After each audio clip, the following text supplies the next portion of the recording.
Hey guys, Drifter here. I was just getting ready to make a video about assault classes in Battlefield 3, or mostly about how people don't play assault classes appropriately, and it was supposed to be a funny, short, kind of ranting video, and then I looked on my friend Jordan's channel over at Horseless Productions and realized he made the exact same video, except better and funnier than I probably will ever do it. So instead of hearing my rant, I would appreciate if you take a listen to what Jordan has to say about the exact same issues with the exact same content, but funnier, and his channel's down there in the description if you'd like to check out other similar videos to this one.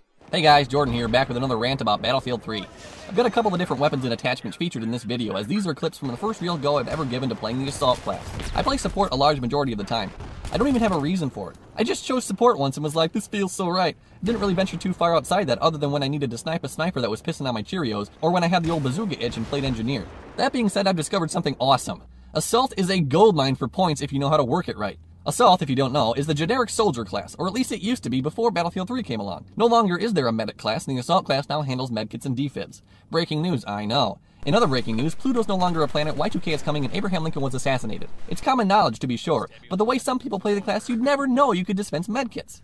I don't know if it's because they've gone this long and just don't know it's possible, or purposefully ignore it so they can focus more on kills. And to be honest, I'm not sure which one of those two brands of ignorance fills my hate bladder with more rage juice. So to start off my rant, I just need to say this. Drop medkits. Drop them all the time. You should drop them here and there. Drop the medkits everywhere. You should drop them in a house. You should drop them with a mouse. See a soldier? Press 3. What if he's a fellow assault? Doesn't matter. Press 3. Do you see a group of teammates holding down a control point? For the love of swift and bloody justice, press 3.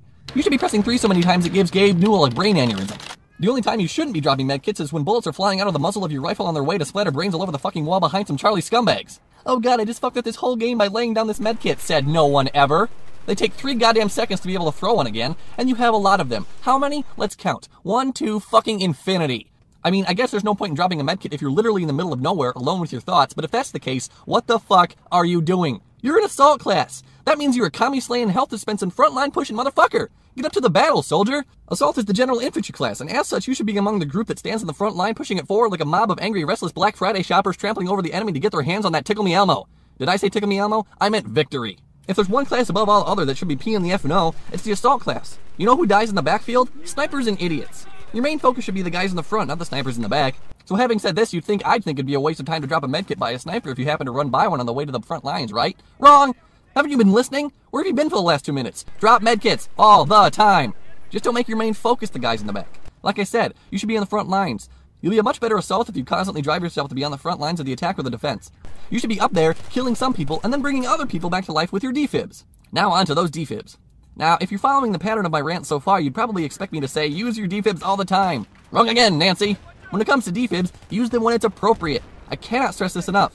I can't tell you how many times I've seen or been on the receiving end of an assault player herping and derping his way into the middle of a 10-man firefight trying to defib a dead player only to end up bleeding out of his 14 new bodily orifices on the ground next to the other guy, who's either still dead or dead again because he got revived and then immediately shot to death because, guess what, he's on the floor in the middle of a 10-man firefight. If you think that's a good location to revive your teammate, do me a favor and put your keyboard in the toaster and set it to dark. But Jordan, I can hear you saying, if I revive him and he dies, it still only counts as 1 death and I get 100 points. What's the harm? The harm is that you're doing 2 stupid things. 1, you're focusing your own attention on a hopeless endeavor instead of slaying the rifle monkeys that killed your teammate, and 2, you're also increasing the time it takes for that teammate to get back into the game. So now you've effectively taken 2 soldiers off the battlefield, and even if it's for just a few seconds, that's more than enough time for Charlie to rush your position and shove a hot heaping spoonful of bullet gumbo into your dumb face. Now there at the control point. Awesome, you just turned the tide of the game against yourself. You just punched yourself in the nuts. You just shit on your own face. Why would you do that? Now it might sound like I'm telling you not to use the defib. That's not the case. Use the defib a lot. It's a fantastic tool and it nets you tons and tons of points.